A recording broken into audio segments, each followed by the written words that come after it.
सोचिए दोस्तों, अगर आपके घर का खर्चा आपकी इनकम से ज्यादा हो जाए तो आप क्या करेंगे? लोन लेंगे, खर्चे कम करेंगे या फिर नए इनकम सोर्सेज ढूंढेंगे? बिल्कुल यही चीज दोस्तों इंडियन गवर्नमेंट भी करती है।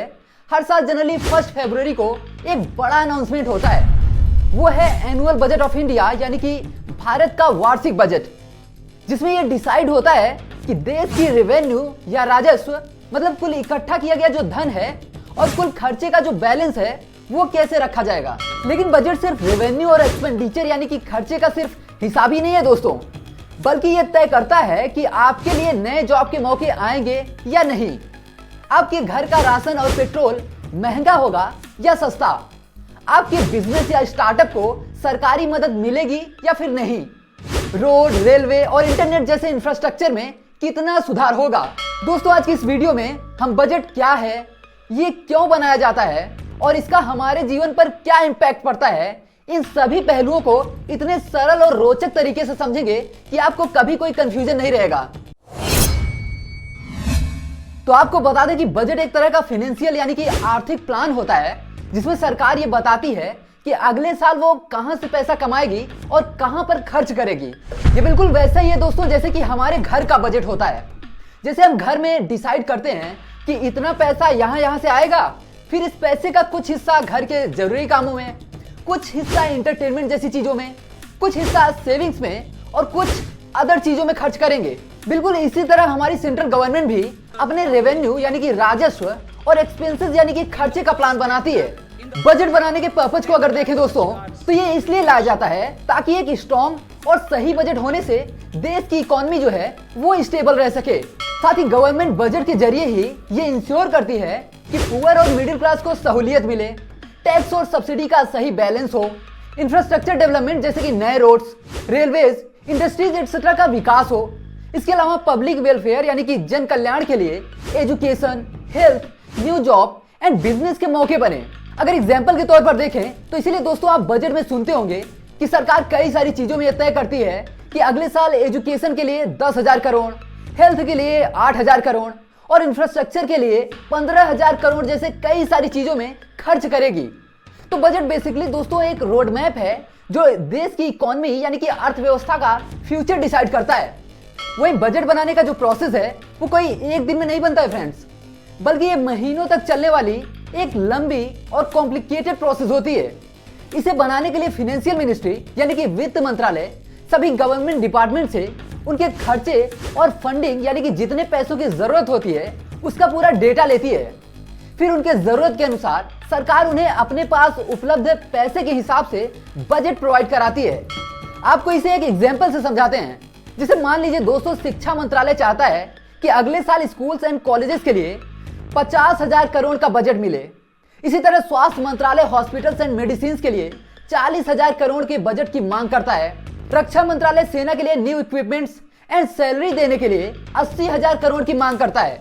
इसी प्रकार हर मंत्रालय अपनी जरूरत के हिसाब से सरकार को अपना अपना बजट बताता है कि हमें इतने पैसों की जरूरत है। अब फाइनेंस मिनिस्ट्री यानी कि वित्त मंत्रालय ये देखता है कि सरकार के पास कुल कितना पैसा है। अगर मान लीजिए सरकार के पास कुल 20,000 करोड़ है और सभी मंत्रालयों को मिलाकर 25,000 करोड़ का बजट हो जाता है तो फिर 5,000 करोड़ की कमी हो जाएगी। ऐसे में वित्त मंत्रालय यह तय करता है कि किस सेक्टर को कितना पैसा दिया जाए कि जिससे उनका काम चल सके। वो इंपॉर्टेंट योजनाओं को ज्यादा प्रायोरिटी देता है और कुछ जगह पर बजट में कटौती कर देता है। इसे भी अगर एग्जाम्पल से समझे फ्रेंड्स तो मान लीजिए कि शिक्षा मंत्रालय को 50,000 करोड़ की बजाय 45,000 करोड़, रक्षा मंत्रालय को 80 की बजाय 70,000 करोड़ देकर कटौती कर ली गई। वही स्वास्थ्य मंत्रालय को 40,000 करोड़ पूरे दे दिए जाएंगे क्योंकि ये जरूरी सेक्टर है। इसके लिए वित्त मंत्रालय द्वारा सभी डिपार्टमेंट्स की इकोनॉमिक सर्वे रिपोर्ट एनालिसिस की जाती है जो उनके पिछले साल के इकोनॉमिक यानी कि आर्थिक डेटा को दिखाता है और इसी से ये पता चलता है कि किस सेक्टर को बढ़ाना ज्यादा जरूरी है और किसमें कटौती करके भी काम चलाया जा सकता है। अब जब वित्त मंत्रालय सभी मंत्रालयों की मांगों को बैलेंस कर लेता है तो prime minister and cabinet minister इसे देखते हैं। अब कैबिनेट ये तय करता है कि किस योजना को आगे बढ़ाना है और कहां पर कटौती करनी है। अगर किसी मंत्रालय को बजट कम दिया गया तो सरकार ये बताती है कि क्यों ऐसा किया गया। एग्जाम्पल के तौर पर सरकार ये कह सकती है कि इस साल शिक्षा में ज्यादा निवेश करेंगे इसलिए और सेक्टर में कटौती करेंगे, या फिर रक्षा मंत्रालय को अगले साल अधिक फंड मिलेगा लेकिन इस साल कम रिसोर्सेज में ही काम करना होगा। बजट तैयार होने के बाद prime minister and cabinet minister मिलकर फाइनल डिसीजन लेते हैं कि अब इसे पार्लियामेंट में पेश किया जाना चाहिए, जिसके बाद ये बजट अब जनरली 1 फरवरी को पार्लियामेंट में फाइनेंस मिनिस्टर यानी कि वित्त मंत्री के द्वारा पेश किया जाता है। फिर लोकसभा और राज्यसभा में सांसदों के बीच इस पर चर्चा या फिर बहस होती है। अगर किसी योजना पर ज्यादा बहस हो जाती है तो सरकार उसमें कुछ बदलाव भी कर सकती है। जैसे अगर गवर्नमेंट पेट्रोल डीजल पर टैक्स बढ़ा देती है और अपोजिशन यानी कि विपक्ष विरोध करता है तो सरकार इसे वापस ले सकती है या टैक्स में कमी भी कर सकती है। लास्ट में प्रेसिडेंट के अप्रूवल के बाद ये बजट लागू हो जाता है, जिसके बाद मंत्रालयों को उनका पैसा भेज दिया जाता है और फिर उनकी योजना शुरू होने लगती है। आपको बता दें दोस्तों कि ये बजट हर साल 1 अप्रैल से ऑफिशियली लागू हो जाता है और 31 मार्च को खत्म हो जाता है। इसे फाइनेंशियल ईयर यानी कि वित्तीय वर्ष कहा जाता है। तो ये पूरा एक वेल प्लान्ड प्रोसेस होता है जो हर देश की इकोनॉमी के लिए बहुत ही ज्यादा जरूरी हो जाता है। दोस्तों आपको बता दें कि बजट 2 पार्ट्स में डिवाइड होता है, जिसमें से एक है रेवेन्यू बजट और दूसरा है कैपिटल बजट। रेवेन्यू यानी कि राजस्व बजट वो होता है जिसमें गवर्नमेंट लोगों को बस, ट्रेन जैसी कई सारी सर्विसेज देकर और लोगों से टैक्स लेकर जो पैसा कमाती है वो साथ ही सैलरी, पेंशन और सब्सिडी जैसी रोजमर्रा की चीजों और सरकारी योजनाओं पर जो खर्च करती है उसे शामिल किया जाता है। जबकि कैपिटल बजट वो होता है जिसमें गवर्नमेंट लोन जैसे कि विदेशों से जो कर्ज लिया जाता है उससे और गवर्नमेंट प्रॉपर्टीज यानी कि सरकारी संपत्तियों को बेचकर जो पैसा इकट्ठा करती है उसे शामिल किया जाता है। हालांकि लोन और गवर्नमेंट प्रॉपर्टीज बेचकर जो पैसा आया है वो सरकार की आमदनी नहीं कही जा सकती। वही कैपिटल बजट से बड़े इन्वेस्टमेंट्स जैसे कि रोड, रेलवे, डैम जैसे इंफ्रास्ट्रक्चर, न्यू प्रोजेक्ट और लोन रिपेमेंट यानी कि जो विदेशी कर्ज लिए जाते हैं उसे चुकाने में खर्च किया जाता है। कुल मिलाकर अगर इसे सिंपल शब्दों में समझें तो रेवेन्यू बजट से सरकार की नियमित कमाई और छोटे मोटे डेली के खर्च कवर होते हैं और कैपिटल बजट से बड़े डेवलपमेंट प्रोजेक्ट्स के खर्चे कवर होते हैं। अब आपको बताते हैं दोस्तों कि बजट में बताया गया पैसा गवर्नमेंट के पास आता कहां से है और फिर ये खर्च कहां किया जाता है। एक्चुअली दोस्तों भारत सरकार की कमाई के 3 बड़े सोर्सेज हैं, जिसमें से पहला है डायरेक्ट टैक्स, दूसरा है इनडायरेक्ट टैक्स और तीसरा है non tax revenue. Direct tax में इनकम टैक्स, कंपनियों से लिया जाने वाला कॉर्पोरेट टैक्स, अमीर लोगों की संपत्तियों पर लिया जाने वाला वेल्थ टैक्स जैसे टैक्सेस आते हैं। और इनडायरेक्ट टैक्स में सभी वस्तुओं और सर्विसेज पर लगाई गई जीएसटी और पेट्रोल, डीजल जैसे कुछ विशेष डोमेस्टिक चीजों पर ली जाने वाली एक्साइज ड्यूटी, साथ ही कस्टम ड्यूटी यानी कि सीमा शुल्क आता है। जबकि नॉन टैक्स रेवेन्यू में कई सारी चीजें जैसे कि डिविडेंड्स यानी कि सरकारी कंपनियों से सरकार जो पैसा लेती है वो, ब्याज पर लोन देकर जो सरकार पैसा कमाती है वो, इसके अलावा इसमें डिसइन्वेस्टमेंट यानी कि सरकारी संपत्ति का कुछ हिस्सा बेचने से जो पैसा आता है वो सारी चीजें शामिल होती हैं। इसे ओवरऑल देखें तो आप जो भी टैक्स देते हैं वही गवर्नमेंट का मेन इनकम सोर्स होता है। अब अगर सरकार के खर्चे को देखें तो सरकार गरीबों और किसानों के लिए सब्सिडी यानी कि जो छूट देती है, एजुकेशन और हेल्थ केयर, डिफेंस और सिक्योरिटी, रोड्स, रेलवेज और एयरपोर्ट्स का डेवलपमेंट, नए गवर्नमेंट जॉब्स और योजनाओं में इन्वेस्ट करके खर्च करती है। ये सारी चीजें दोस्तों देश के डेवलपमेंट और लोगों के भले के लिए बहुत ही ज्यादा जरूरी हो जाती हैं। इसी बजट में आपको फिस्कल डेफिसिट यानी कि राजकोषीय घाटे के बारे में भी जानना बहुत ज्यादा जरूरी हो जाता है। दोस्तों फिस्कल डेफिसिट वो है जब सरकार का खर्च उसकी कमाई से ज्यादा हो जाता है। जैसे अगर आप महीने के 30,000 रुपए कमा रहे हैं लेकिन 40,000 खर्च कर रहे हैं तो आपको एक्स्ट्रा 10,000 लोन लेना पड़ेगा। सरकार भी इसी तरह जरूरत पड़ने पर लोन लेती है या नए टैक्स लगाती है जिससे फिस्कल डेफिसिट को कंट्रोल किया जा सके।